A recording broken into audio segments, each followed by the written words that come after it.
Ashneer Grover, meme material entrepreneur. क्या कर रहे हैं यार तू? कुछ नहीं है भाई तू। बॉस ये सब दोगला एकदम टाइम बर्बाद कर रहे हो। फैमिली बिजनेस में चले जाओ। मजाक है क्या? शार्क टैंक से फेमस हुआ ये शख्स अब जगह जगह जा करके पॉडकास्ट करता हुआ दिख रहा है और लोगों में बहुत फेमस होता दिख रहा है। कुछ लोग इनके इस बिहेवियर को बहुत ज्यादा ट्रोल करते हुए भी दिख रहे हैं और कुछ लोग इनके इस बिहेवियर से बहुत ज्यादा इंस्पायर भी हो चुके हैं।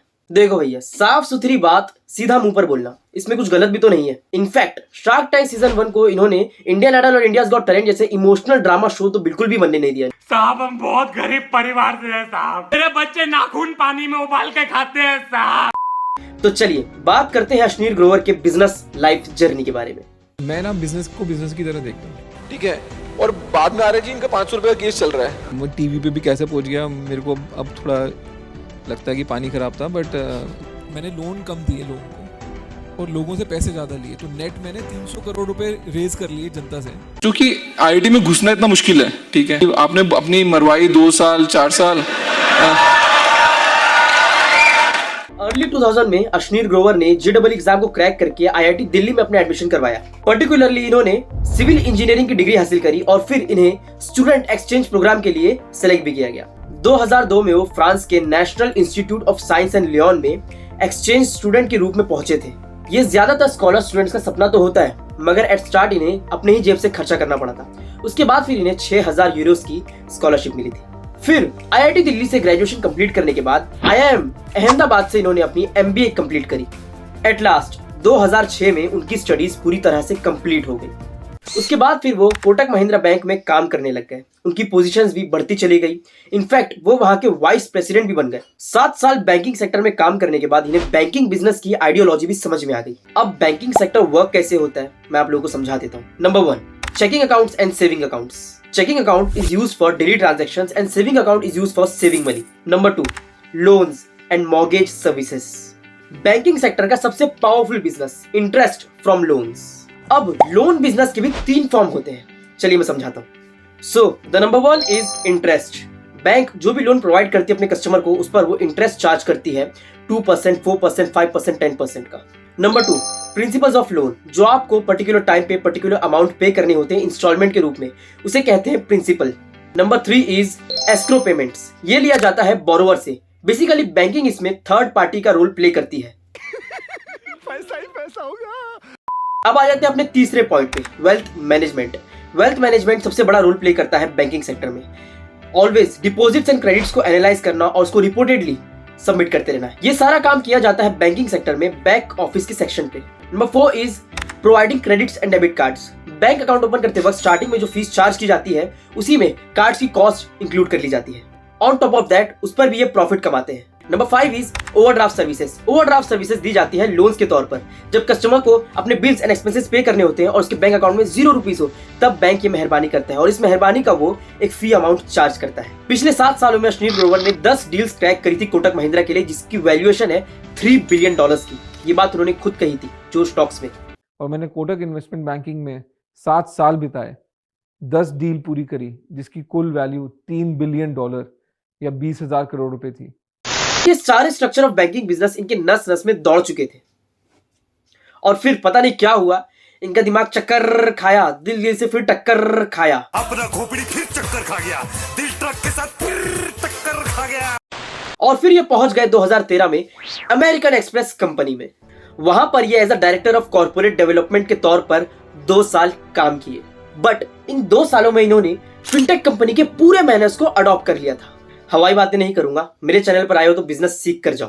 बेसिकली अमेरिकन एक्सप्रेस 2 मार्केट को कवर अप करता है। नंबर 1, क्रेडिट कार्ड इशूड करवाते हैं। क्रेडिट कार्ड इशूड करवाते वक्त स्टार्टिंग में जो अमाउंट फीस चार्ज होती है उस पर ये प्रॉफिट कमाते हैं। नंबर 2, क्रेडिट कार्ड से जब भी कोई कस्टमर पेमेंट करता है तो उस पर एक छोटी सी फीस चार्ज कर लेते हैं। That's it. और जो इनकी दूसरी मार्केट है वो है मनी ट्रांजैक्शन सर्विसेज को प्रोसेस करना, जो आज भारत पे कर रहा है यूपीआई बारकोड के नाम पर। क्रोनोलॉजी समझ रहे हो? बट ये एक महंगा वर्जन है भारत पे का, बिकॉज ओवरऑल 130 कंट्रीज में इनका बोलबाला है और 10 करोड़ से भी ज्यादा क्रेडिट कार्ड्स ओन करने वाले कस्टमर्स हैं इनके। फिर भी 2 साल अमेरिकन एक्सप्रेस में काम करने के बाद अश्नीर ग्रोवर का सर फिर से चक्कर खाया, दिल से टक्कर खाया। फिर क्या हुआ? अगले दिन अपने मोहल्ले में एंड 2015 में ग्रोफर्स के फाउंडर अलविंदर के साथ मिलकर ग्रोफर्स कंपनी में चीफ एग्जीक्यूटिव ऑफिसर बनकर काम किया। इन्होंने एमएक्स कंपनी को छोड़ करके ग्रोफर्स जैसे एक स्टार्टअप पे काम क्यों किया? क्योंकि इनको ग्रोफर्स का बिजनेस मॉडल बहुत प्यारा लगा था इसलिए। और ग्रोफर्स को जो फंडिंग मिली है $120 मिलियन की हाल ही में, उसमें सबसे बड़ा क्रेडिट कहीं ना कहीं अश्नीर ग्रोवर को ही जाता है। और आज ग्रोफर्स कंपनी ब्लिंकिट कंपनी में तब्दील हो चुकी है। मतलब ब्लिंकिट, आपको ऑर्डर मिल जाएगा, ऐसे कई सारे एडवर्टाइजमेंट हमें देखने मिलते हैं। बट अपार्ट फ्रॉम दैट इन्होंने ग्रोफर्स को भी ठुकरा दिया और फिर इनका सर चक्कर खाया। नहीं अब ये नहीं। फिर शुरुआत हुई जून 2018 में भारत पे की। अगर आप लोगों ने वीडियो यहाँ तक विदाउट स्किप करके देखी है तो आप लोगों को अंदाजा लग ही गया होगा कि भारत पे को स्टार्ट करने की कॉन्सिक्वेंसेस कहां से स्टार्ट हुए हैं। पहले कोटक महिंद्रा बैंक, उसके बाद फिर अमेरिकन एक्सप्रेस। तो फिनटेक कंपनी का जो फॉर्मेशन है वो इनके अंदर भरा पड़ा था। भारत पे आज one of the successful company है फिनटेक इंडस्ट्री की, with the valuation of more than $3 billion. अब ये क्यों और कैसे, तो चलिए डुबकी लगाते हैं फिनटेक समुद्र के यूपीआई की लहरों में। तो चलते हैं वक्त में पीछे 2016 में, जब डिमोनेटाइजेशन हुआ था। तब डिजिटल होने का इंपैक्ट इतना डीप पड़ा था हमारी कंट्री को कि 12 लाख करोड़ के ट्रांजैक्शन सिर्फ एक महीने में देखे गए थे यूपीआई के माध्यम से। उस वक्त मार्केट में पेटीएम, गूगल पे, फोन पे जैसी कंपनीज धूम मचा रही थी। बट उस वक्त तक भी फिनटेक इंडस्ट्री पूरी की पूरी अनऑर्गेनाइज्ड थी। उसमें कुछ प्रॉब्लम्स थे, मैं आप लोगों को पॉइंट्स में समझा देता हूँ। नंबर 1 प्रॉब्लम थी बारकोड की प्रॉब्लम्स। अलग अलग कंपनीज के अलग अलग बारकोड्स थे। जैसे कि हम कोई भी शॉप में कोई चीज परचेज करने जाते थे, तब जीपे का बारकोड अलग रहता था, फोन पे का बारकोड अलग रहता था और पेटीएम का बारकोड अलग रहता था। तो मेरे पास पेटीएम है और वेंडर के पास जीपे का बारकोड है, तो मैं उस पर पेमेंट नहीं कर सकता था। तो ऐसी डिफिकल्टीज फेस करनी पड़ती थी कस्टमर्स को। दूसरी बड़ी प्रॉब्लम वेंडर्स को फेस करनी पड़ती थी। एज ए कस्टमर हम जब पे करते थे तो हमें तो रिवॉर्ड्स मिलते थे, बट वेंडर्स को हर सिंगल पेमेंट पे 1.5% से लेकर 2% तक का कमीशन पे करना पड़ता था उस पर्टिकुलर पेमेंट गेटवे को। और तीसरी सबसे बड़ी प्रॉब्लम थी वेंडर्स को लोन्स नहीं मिल पाते थे। इनफैक्ट आज भी लोन मिलने थोड़े मुश्किल है, बट देन ऑल्सो ये एक बहुत बड़ा गैप है। इनफैक्ट ये गैप इंडिया में $1 ट्रिलियन का है। अब सुनो भारत पे ने क्या किया। भारत पे ने single barcode payment system launch किया। मतलब आप एक ही बारकोड से किसी भी पेमेंट सिस्टम के गेटवे को पे कर सकते हो।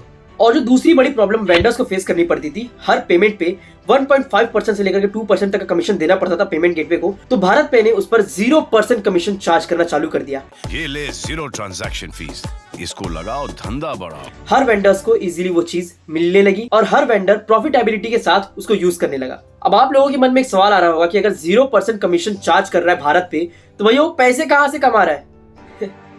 Now the game begins. अब यहां पर एंट्री होती है भारत पे के एआई डाटा सिस्टम की। बेसिकली भारत पे अपने वेंडर्स को लोन्स प्रोवाइड करता है और उनकी रीपेमेंट रेट है 96% की। जहां पर बड़े बड़े बैंकिंग सेक्टर्स को इंस्टॉलमेंट्स वसूलने के लिए बड़े बड़े call centres and chat support systems organise करवाने पड़ते हैं, वहां पर ये सिर्फ आर्टिफिशियल इंटेलिजेंस की वजह से इजीली पेमेंट रिक्रूट करवा लेते हैं।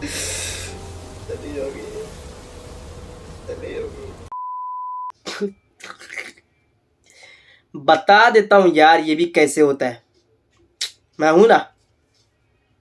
ये सिस्टम एनालाइज करता है मर्चेंट्स क्रेडिट स्कोर को, यानी कि अगर किसी वेंडर की मंथली एवरेज इनकम 5 लाख रुपए तक की है और वो बंदा 50,000 का लोन मांग रहा है, तो यहाँ पर रिस्क फैक्टर थोड़ा कम है, तो उसको मस्के के माफिक लोन प्रोवाइड कर दी जाती है। And on the other hand अगर किसी वेंडर की मंथली एवरेज इनकम 5 लाख रुपए तक की है और वो 5 लाख तक का लोन मांग रहा है, तो यहाँ पर रिस्क फैक्टर थोड़ा सा ज्यादा है, तो उस पर थोड़ा ज्यादा इंटरेस्ट रखकर भारत पे लोन प्रोवाइड करता है। अब भी नहीं समझे? अरे यार मतलब अगर रिस्क फैक्टर ज्यादा तो इंस्टॉलमेंट भी ज्यादा, मतलब प्रॉफिट भी ज्यादा, और अगर रिस्क फैक्टर कम तो इंस्टॉलमेंट भी थोड़ी सी और प्रॉफिट भी थोड़ी सी। अब मैं आप लोगों को समझाता हूँ 96% की रीपेमेंट रेट कैसे है इनकी। जहां पर बैंक्स इंस्टॉलमेंट लेती है मंथली बेसिस पर, ये इंस्टॉलमेंट लेते हैं डेली बेसिस पर। कैसे? चलिए समझाता हूँ। भारत पे के आने से पहले सभी पेमेंट गेटवेज अपने वेंडर्स को पेमेंट देते थे 48 घंटे के ड्यूरेशन में। वहीं पर भारत पे अपने वेंडर्स को 12 बजे तक पेमेंट दे डालते, चल निकल चल। तो यहाँ पर जिस भी वेंडर ने लोन लिया रहता है और उसकी मंथली इंस्टॉलमेंट 10,000 रुपए की होती है, तो ऑन एन एवरेज वो अपने वेंडर्स की डेली इनकम वॉलेट से 333 रुपए काट लेते हैं डेली बेसिस पे। इसको मैनुअली करना बड़ा मुश्किल काम होता, but with the help of AI these all transactions held just within a seconds। Cherry on the cake, Bharat पे के पास बैंकिंग लाइसेंस है जो कि सिर्फ आरबीआई बैंक्स को देता है। ये इंडिया में किसी भी फिनटेक कंपनी को अभी तक नहीं मिला है। भारत पे ने उसे हासिल किया एक डूबते बैंक को खरीदकर, जिसका नाम था पंजाब महाराष्ट्र कोऑपरेटिव बैंक। इतना सब कुछ करने के बाद भी अश्नीर ग्रोवर ने भारत पे से रिजाइन कर दिया because of some issues with the board of directors. I can feel you man. So guys, Shark Tank season 2 भी लॉन्च हो चुका है। मुझे तो अब बिजनेस रियलिटी शो नहीं लगता, ड्रामेटिक सीरियल लगता है। मैंने हाल ही में शार्क टैंक की बिजनेस केस स्टडी पे एक वीडियो बनाई है, link is in the description, लेकिन मैंने उसमें सीजन 2 का नाम भी नहीं लिया, जिक्र ही नहीं किया। मैंने जो भी बताया वो सीजन 1 के बेसिस पे बताया, क्योंकि मुझे पता है, ठीक है, बिजनेस को बताना वो एक बहुत ही फॉर्मेशन के साथ बताना होता है। कोई ड्रामेटिक रियलिटी शो नहीं लग सकता वैसा, बंद करो यार वो सब कुछ। So guys, let it be, hope all businesses will grow. Okay, मैंने आप लोगों को अश्नीर ग्रोवर की पूरी बिजनेस लाइफ के स्टडी बताकर रख दी कि उनका बिजनेस कहाँ से स्टार्ट हुआ, उन्होंने क्या क्या किया, उनको फिनटेक इंडस्ट्री का आइडिया कहाँ से आया। इसीलिए मेरे चैनल को सब्सक्राइब कर दो for more such videos. Apart from that, आप लोगों के लिए मैं ऐसी केस स्टडीज तैयार करते रहूंगा। तब तक के लिए मिलते हैं कल किसी नई वीडियो में। खुदा हाफिज, फी अमान अल्लाह, शब्बा खैर, दुआ में याद रखना दोस्तों। चलो।